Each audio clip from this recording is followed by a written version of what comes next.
farm, pwede may ibigay sa kampi mo. So, isa advantage. Mas makakapwesto ka and syempre, tataas yung damage ng retro mo. Hindi ako nagkakamali. Tama. And napakahalaga nun kasi invade meta tayo ngayon eh. Ang dami nag-i-invade. So, paano ka makakapag-level 15 agad? Oo. Yun yung isang napakagaling na kapag nagawa mo ngayong meta yun. Oo. Ayan na. Actually, yung narinig ko nga, kahit si Coach Eto Max kapon, sinasabi niya, kaya sobrang important ng first turn. Kasi basta makuha nyo naman yun, kahit basta i-risk nyo yun, automatic na makakuha niya naman yung level 4 ng Roamer and ng EX nyo agad-agad. So, parang nakikita natin kung gaano ka-crucial na nilalabanan nila to. But eto na ang una kong tanong. Nawala ang Fredrin. Kasabay na rin ng Baksha. So, ito ba ay isang senyales na baka mag-shift naman tayo pagdating sa ating mga junglers? Kasi Guinevere na lang ata ang natitira na utility na option para dito sa dalawang kupunan. And makakita tayo ng isang Guinevere ni Kyle, pero kanina pa binaban yun, medyo malabo. Obvious, ayun, inopen yung Gwyn. At ang Oo first nga. pick ay TL daw. So, malabo naman, di naman siguro iba first pick yung Guinevere dyan. Lalo na may Freya pa eh. Oo. Or ano ba? Kasi tinanggal na naman yung Phovius. Okay. So, ang daming parang first pickable. Oo. Hindi ko ang first pick material dito para sa TL is still Freya. Kasi pag yung Gwyn naman, binigyan pa ng Freya itong Falcons, grabe naman na yun. Napakahirap ng counter. And kahit TLPH kailangan respetuhin yung Guinevere dito kami ng Falcons. Yup. Tama yan. Pinag-isipan natin ng Falcons ng maigi kung ano ang i-open na lang nila na hero dito, no? Bentings. Oo, namimili sila dito sa mga possible Claude kasi yung Pakito medyo mawawala na sa pool dito. Kaya pa din, coach. Okay, since the Freya is out, would you say na Phovius is a option for first pick dito ng Liquid? Or meron pa rin naman tayong mga ibang titignan sa kanila? Kasi yung mga Juicin, No. dyan din. Tingin ko yung Jushin priority ng TL. Kaso may Eve yung Falcon eh. Honestly, magandang pan yung Freya dito, Ben. Kasi feeling ko dahil hindi na magiging maganda yung trade. So, I think yung TL, pag magka-clot sila, magka-Guinevere lang tong Falcons. Walang parang first pickable dito para sa TL page na sobrang solid. Okay. Sa, I guess, Pakito. Ano to? Guinevere ka na? Pwede na, coach, kasi ngayon na lang binigay eh. Pwede mo na agad kunin eh. Guinevere, wala yung Kalea, Claude. Gwyn Claude, I feel like is the pick here for Falcons. Pwede, mahilig mag-pry ng marksman yung Falcon. At syempre, tatanggalin nila yun doon kay Teddy as the priority pick din para sa TLPH. Tapos, yung third pick nila, doon na sila pwede bumawi ng mga tipong Esmeralda or yung Benedetta, nakita natin. At saka yung Hilda nung Game 1. Although, yung Hilda wasn't enough para... Yung Esmeralda natalo din, di ba? Pero feeling ko, important hero pa rin yun. Yeah. So there's the Gwyn, as we expected. Actually, pwede na nga mag-iba eh, coach eh. Oo, yun ang iniisip ko. Ayun! Okay. Bakit mo na-feel na okay na mag-give kahit may Claude pa yung TL na pwedeng pang sagot doon, tapos may Pakito na rin? Siguro yung isang nag-throwback sa akin, ang ganda ng nilalaro nila pag-Eve. Tapos, same sa Liquid, pag nakuha nila yung Eve, ang ganda rin ng ginagawa ni Sanji. Eh, kanina pa naman nagla-last pick Zujin. So, kung gusto nila, pwede nila ibigay ulit yun or pakawalan ulit nila. Oh, and into the Claude, ay pakiramdam ko meron naman silang Guinevere nga to use or force out that Purify. So, less problems para dito sa kanila. And yun pa nga yung nakakatakot. Hindi mo na naman alam ano yung magiging Ogwen hero Yes. para dito sa senaryo na to. Para naman dito sa TL, pwede na nakunin yung Cartesi hero like Harley and, or Jushin muna. Mamaya pa natin makikita ang hero ni The Goat. Sa akin yung Falcons, meron silang option na kumuha ng Esme para dun sa Pakito at Jushin. Pero may nararamdaman ako dito na baka i-priority nila yung Atlas kasi naging pick naman kanina at mayroon silang combo nun yung Eve Atlas nila kahapon. Napansin ko na maganda yung pagkaka-utilize nila against Sonic. At kung Eve Atlas nga lang sana yun, di ba? Kaso may Guinevere pa. So, ang daming knock-up na pwedeng paglaruan dito ng Falcons if ever they secure the Atlas. Ikaw ba, Bentings? Anong prefer mong ilabas na ng Falcons dito sa Red 3? +1 ako dun sa Atlas kasi binalikan ko yung drop. Tatlong game na nababan si Atlas. Second phase, no? Second phase. Isama mo pa yung kahapon. Okay. Tingin ko pares na value, yung Esmeralda at yung Atlas. Parang mapapaisip ko rin eh. Madami nang sinasagot yung Esmeralda, so why not? And if you think about it, si Ogwen naman, meron naman mga ibang heroes pa na pwede piliin dyan na combo. Although walang Kalea, meron ka pa nung Gatot Kacha, meron pa nung Hylos and everything. Okay. Papasok na tayo sa second banning phase set. Ang wala na lang for Liquid ay ang roam and jungle option nila. Literal na ang mga utility junglers natin ay nagkakaubusan na for Carl TZ dito. Ben Things, kung ikaw ang nasa ganitong sitwasyon up against this lineup so far, anong maipang sasabay mo dyan para kay Carl? Pinakamaganda ng hero dito ni Carl yung something na may pang-dodge. May pang dodge. Yeah. Wala yung Harley though. Wala na rin yung Harley. Iniiwasan Lancelot? kasi nila dito yung Guinevere, pwede, Lance, or Suyo. Pero bakit sila nagtanggal pa kaya ng carry? Is it the high loss nga na kinuha-consider pa nating lumabas dito? tsaka kung sakali din gumamit si Carl ng mga makunat pa na hero. Ano pa bang Tulad- makunat natin? No? Akai, pwede yun sa Guinevere. Oh. Okay ka ba dun sa Akai, Coach? Parang di ko lang feel na pang finals siya para kay Carl TC. Pero yun yung pinangpapanalo naman nila. Pero it makes a lot of sense para bugawin yung mga heroes ng Falcons. Kung may makunat na hero silang hinahanap, pwede rin yung... meron dati yung nausin Barats plus Matilde eh. Uy! Kaso may Eve na, so malabo na yata yun. Oo nga. Tingin ko babalik siya sa Lancelot dito for TLPH. And then para kay Ogwen yung makunat na pangharap. Tanky na frontline para sa TLPH. Like Hilda. Okay. Totally, wala pa naman yung Atlas option din actually ay nandyan pa kung iisipin mo for Ogwen kasi hindi pa naman siya tinatanggal dito ng Liquid. We're down to the last ban. Mga super fans natin dyan online, naririnig nyo naman po siguro na napaka-hyper po sa ating arena ngayon kaya kami po ay medyo hindi nagkakarinigan ng aking mga katabi. Pero ganoon lang po kasaya. At todo bigay suporta ang magkabila ang sides. Alright. Ano tingin mo ibaban dito ng Falcon ko? Ayun. Dapat, Moscow. Okay, so ano to? Atlas fourth pick para sa Falcons. It's open.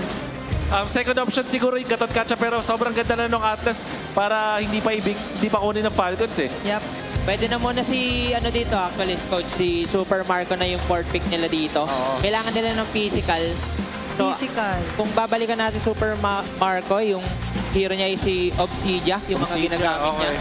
Late Okay. game option din nila yun. And baka magandang sagot sa Lancelot kung lumabas man Sa siya Canelo. for Carl. Kasi limitado na nga lang yung options natin again for the jungle. Taking their time. Su. Oh. Tang. Wait! Oh! Rome Queen! Oh. Clinex nila yung Guinevere. Okay. Rome Queen! So yung TL ngayon, nawalan lalo ng option. Baka mapilitan talaga sila na mag-Lancelot sa ganitong moment. Inubusan itong si The Goat ng Heroes. Yeah. Tama ka doon, coach. Lancelot na lang talaga dito yung magandang option ni Carl. Kasi makakataka siya sa box ng Eve. Possible niyang madodge dito yung Guinevere. Napakagandang option ng isang Lancelot. Yeah. Okay. And we're lacking frontline. Kay Daddy JP naman, syempre Hylos or Gatot Hylos, yung Gatot. choice niya dito. Okay. Plus man ako dito sa Hylos kasi may ultimate na pwedeng gawin pag nag-back. Leomord pa rin na kanya pipiliin up against this Suyo. So malakas pa rin naman against Guinevere. Pang fighter, mabilis din mag-farm. Kesa i-risk yung Lancelot dito para sa TLPH. Falcons are gonna be looking for their marksman, their gold laner. Clint at Obsidia? Obsidia na lang talaga yung natitira dito. Okay. May Bruno din. Bruno, pwede coach. Maganda yun against Claude. Together with this lineup though, parang ang dami mo nga namang space na. Yeah. Pwede pala sila mag-harit, coach, kasi nagsuyo sila na harit. Kasi Harit, nagsuyo alright. physical sila. Actually, solid yung Harit. How about the Leslie? Joke lang. Harit pa rin ang pipiliin dito ng Falcons. Okay. Salamat, Bentix. Dami mo nahulaan doon. Solid ka talaga. Kaya nga, esports KOL of the Iba season. talaga. Panoorin nyo guys yung mga content ni Bentix dahil doon madami siyang explanations ng mga games at na pwede nyo ma-apply sa mga RG nyo. Oo, Siyempre. binabalitaan niya rin kayo mayat-maya kung ano ang mga kaganapan natin dito sa ating liga. And speaking of mga kaganapan sa ating liga, rinig nyo naman kung ano ang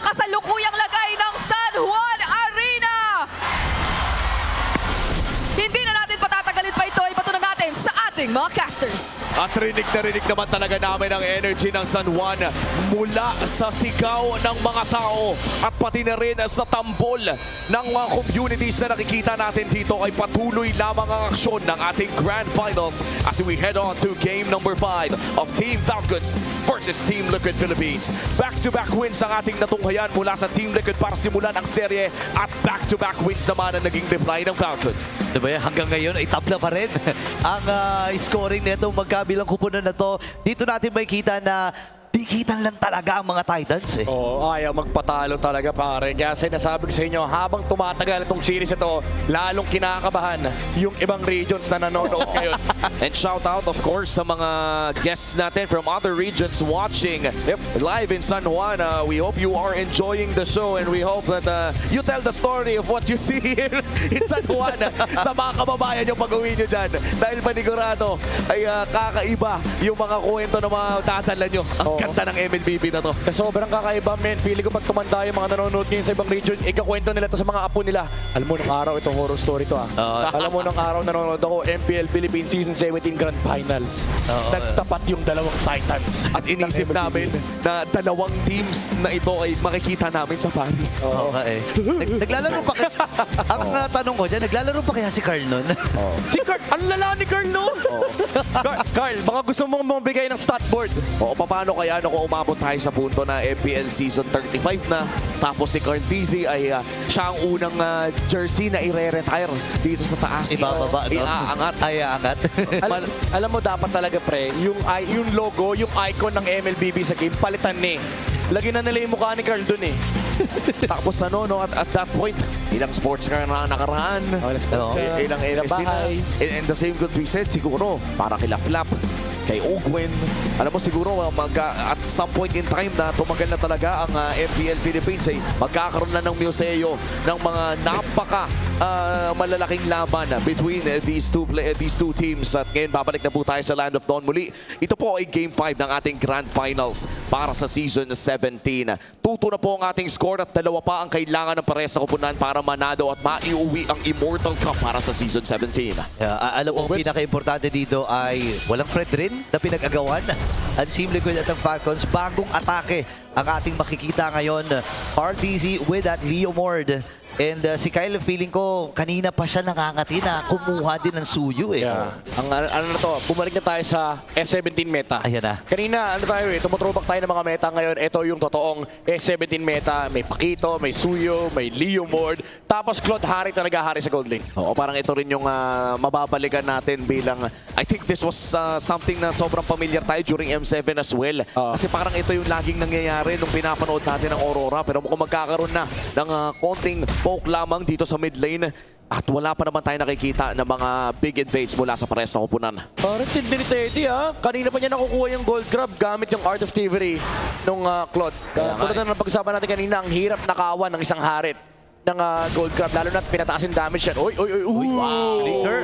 Massive flicker burned bago magsimula ang unang bagong tayo dyan. Team Falcons may maliit na kalamangan. In fact, malaking kalamangan sa upcoming Turtle. Yeah, oo nga, magle-level 4 na rin kagad. Itong si Flap. So ngayon, nag-aantay lang. May na-miss na nga na isang minion itong si Sanford. Baka nga din nila i-rush tong Turtle for Team Liquid Philippines. In fact, Team Falcons yung may hawak ng pwesto sa Turtle. Nasa kanila lahat ng prio. Babalik yung Esmeralda sa lane. Hindi pwede magpakita si Flap kasi mazuzone siya nung Esme. Baka yung sikto ng TLPH. Oo. At ayun na nga yung pinag-uusapan natin kanina na napakahirap talagang labanan ng Harit sa Gold Crab. Pero TL pa nga ang magsisimula ng unang pagong kahit lugi sila. Ganyang katapang yan ha. Ngayon si Sanji ay dumive na rin. At Aray ko po! ang kanilang bibigyan ng pilitan ng Bumentigal para lang makamakas. Makukuha na rin ang Team Liquid Philippines ang pagong. Sabay sila pa nga magdadive dito. Ogwen with a flicker. Ngayon nagamit yung river manipulation. Wala namang mamamatay para sa cavalry. Pero ang importante, nakuha nila yung pagong. At in-establish natin na dahil may lamang sa XP ang Team Falcons kanina ay dapat sila ang lamang sa pagong. Pero paano nakuha ng Cavalry ang first minor objective? Sa dinami-dami ng laro ni Carl Tizzy, feeling ko kabisado niya na to. dumaan siya ng mid. Clear niya yung wave nung Zushin para madala niya yung kabayo tsaka yung Zushin sa mid turtle. And alam kasi nila nagki-clear pa yung Esmeralda sa itaas. So nauna silang umabante dun sa pwesto ng Pagong and na-kick nila si Kyle sa mga bushes. Oo, tapos ang grabe din yung burst na pinakita ni Sanford. No, talagang alam nila yung target. At ngayon, Team Falcons naman na magbabawi, naghahanap ng paraan na ma-equalize ang larong ito. Maliit na kalamangan para sa Team Liquid Philippines as we enter the 3-minute mark. Hindi naman tayo makakakita ng lane aggression mula sa parehas sa kupunan para nag-aantay lang ata ng mga objective fights sa parehas. Similar to sa game number 1 kung saan sa Turtle mangyayari lahat ng aksyon. Pero for Team Falcons, nakita na nila yung pressure and yung aggression ng TLPH kanina. Imagine mo, unang bungad ni Sanji ulti agad. Oo. Walang sabi-sabi. No? Wala nang pasabi-sabi. Walang lantern, ulti ka agad eh. At kapag ganun kasi parang mapapwersa ka na rin mag-react eh. Kumbaga, sabihin na lang natin, makita mo, biglang mag-all-in yung mid laner ng kalaban. It also sends a message na parang, magko-commit na sila dito. Oo, tsaka yun yung naging reason. Ay, naman! Oh my goodness, napakahapte. Purify yung nagamit ni Flap. Si Oben ngayon ay atras. Si Kyle ay magre-react na rin sa ginagawang aggression ng Team Liquid Philippines. Atake niya itong sa lagubang pero ilang segundo na rin lang ay magsisimula na rin yung magiging laban natin sa ikalawang Pagong. At napakabuti na hindi namatay si Flap doon. Mabibigyan pa rin! Naka-strike ay nagamit. Ogwen ay lalapit na rin.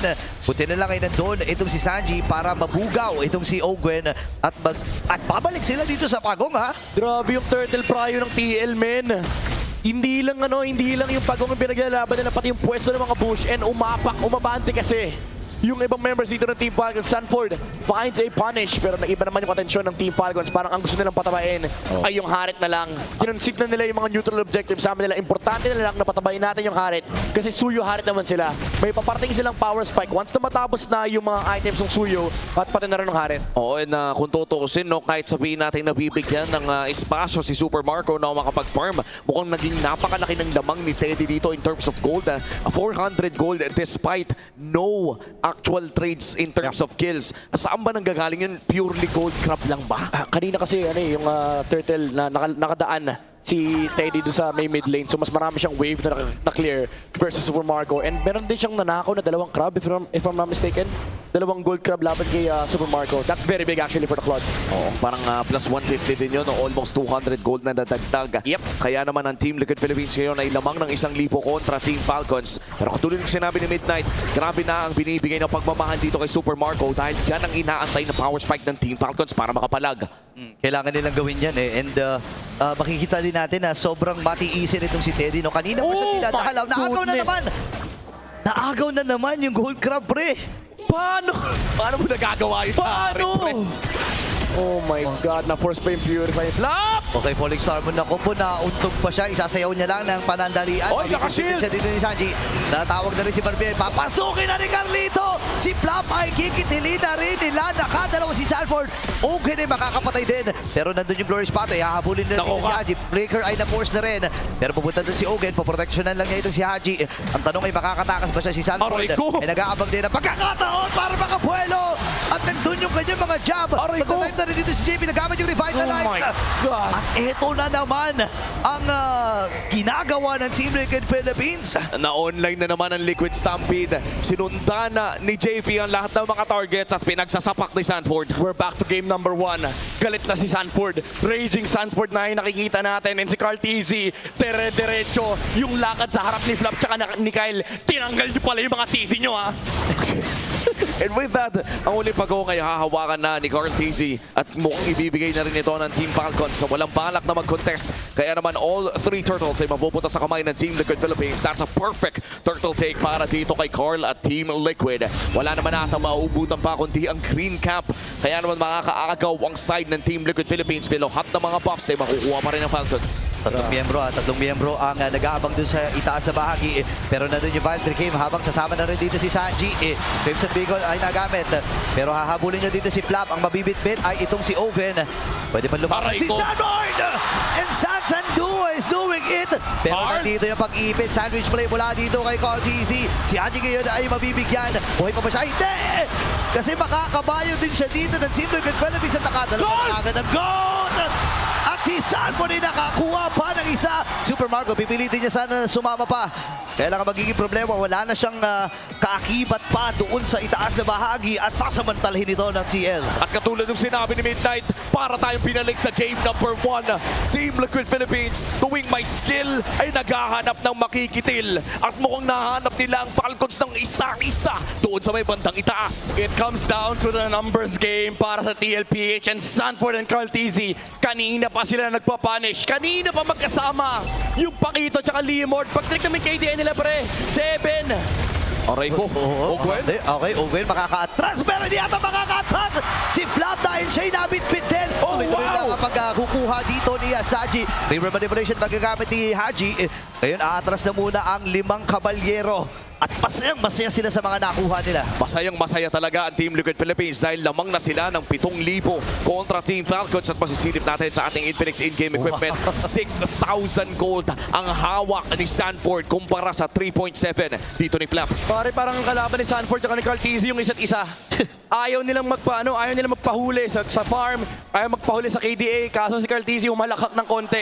Lamang siya ng isang kill kay Sanford, pero ang storya ng game na to, again, it's back to game number 1. Nakaisa lang yung Team Falcons, pero hindi na sila makaharap ng play laban sa Liquid. At imaginein mo, itong Lord na ito ay mukhang kinailangan ng i-concede din ng Team Falcons dahil nga nasimulan na maaga-aga. Si Sanford ay hindi na nga sasama. Hahawakan pa ito ng Team Liquid Philippines at naghahanap na ng play ng Team Falcons. Ano kaya ang pwede nilang maging trade dahil Lord secured na ito para sa TL? Walang maharap na trade pare, kasi kahit si Sanford alam niya, pwede magpunta ng top yung Team Falcons, pero if kailangan yung depensa, nandun siya. And if you're TLPH, nasa sa'yo lahat ng tempo sa mapa. For Team Falcons, sila naman yung hindi makahinga. Bawal kang kumurap kapag kalaban mo ang Liquid.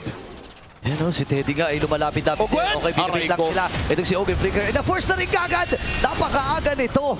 At wala pang base siege na plano ang So, Team Sanford? Liquid Philippines. Pero sa Sanford, si Sanford sa itaas ay tuluyan na nga makakabasig ng tore. Oo, makakukuha pa rin nila yung gusto nilang makuha doon. That's a flicker burn mula dito kay Ogwen at hindi pa nga nakakarating yung Lord doon sa may bandang ipapa. Kung kanina ay back-to-back wins ang pinakita ng Team Falcons, mukhang gusto din ipakita ng Team Liquid Philippines na sila muli ang mapupunta sa match point. Again, tutupo ang ating serye kung sinong mananalo dito ay match point na para sa championship ng Season 17. Okay, may Lord sila nakasama. River manipulation, nilatag na dito ni Haji. Masyado malalim ito si JB. Paubos na rin yung kanilang mga wave. Pero nandun yung stop and bind at Trick pero Blazing Duet naman! Mula kay Teddy, nag-atras na ng Falcons dito. And Sanford with a kill. Siya ay godlike na. Isa-isahin na nila ang mga miyembro dito ni Falcons. Dalawa na kagad tumumba kasama itong si Kyle.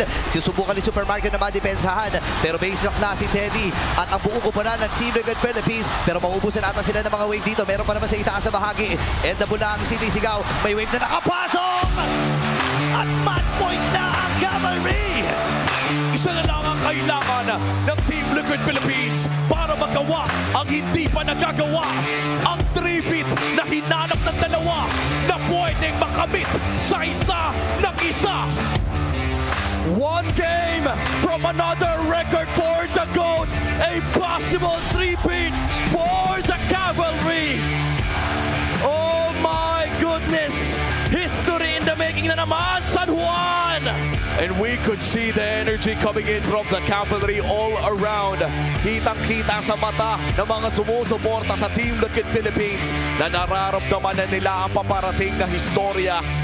And for Team Falcons, in the Falcons Nest, kailangan nilang makabawi sa susunod na laro to force this into game number 7 and potentially block a 3-beat happening sa MPL Philippines. Yan, nakatingin na si Cartesi dun sa history na pwede niyang itala dito. Remember, 2019, dito mismo sa San Juan Arena naganap ang history ni Carl TZ at ng Pilipinas dun sa SEA Games. Pero ito ang history na pwedeng nating makita. At si Sanford pa ay nag-flex. Grabe naman yun.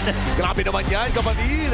Sanford, our MVP for game number 5.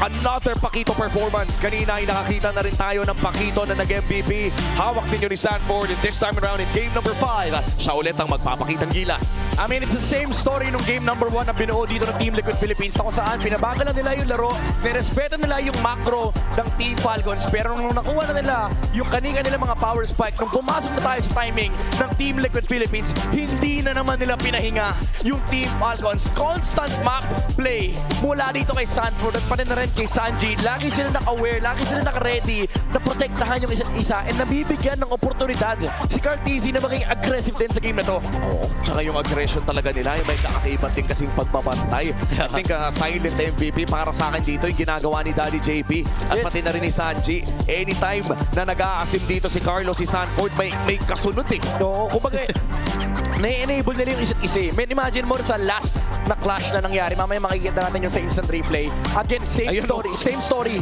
Nung game number 1, may taga-force. Nung real-world manipulation. Kahit nga din sa game na to, hindi nila kailangan gawin kasi meron naman silang hawak na Claude. Pero para bang nakakari pa din si Teddy. Si Daddy JP, men, papasukin at papasukin niya talaga si Haji. Dinadagdagan niya yung kasalanan niya. Pinaforce niya yung RWM and nabubuhay yung mga side laner dito ng TLPH. And si Sanford, because of what happened, na-punish niya yung suyo ni Kyle. Isang combo nga lang ata yung inabot na patay niya yung suyo. Oo. Tsaka itong, I think it was a killing spree na nag-reset din doon sa Leo Moore. As we watch the highlights, makikita natin dito na kahit sinong pumasok muna sa Team Falcons ay agad-agad na may response na nanggagaling naman sa Team Liquid Philippines. Kaya ang dami ding mga backup spells na nasasayang paminsan-minsan. Kaya walang RWM, nag-play kasi Sanford. Kasi alam niya wala nang punish, wala nang aabot sa kanya. And TLPH, ganito talaga yung MO nila. Yung pinaforce lang nila yung kalaban, na-enable yung mga micro-mechanics on the side of TLPH to just heavily punish Team Falcons. And I guess at this point for Team Liquid Philippines, parang kailangan na talagang bantayan yung mga high-tempo heroes na ginagamit nila na anytime na pwede mag-pull ng trigger at mag-snowball ay talagang may sunod-sunod na pwedeng bumagsak.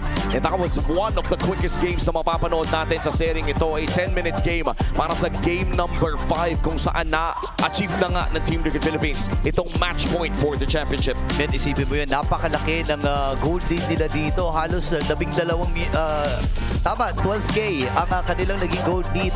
And nakita natin kung gaano rin sinasakripisyo ni JP yung kanyang sarili. Laging nakatabay si Sanji sa kanya. And yung last moment dun sa may bottom, nakita natin sunod-sunod yung nabuhat ni Sanji. At yun yung naging rason.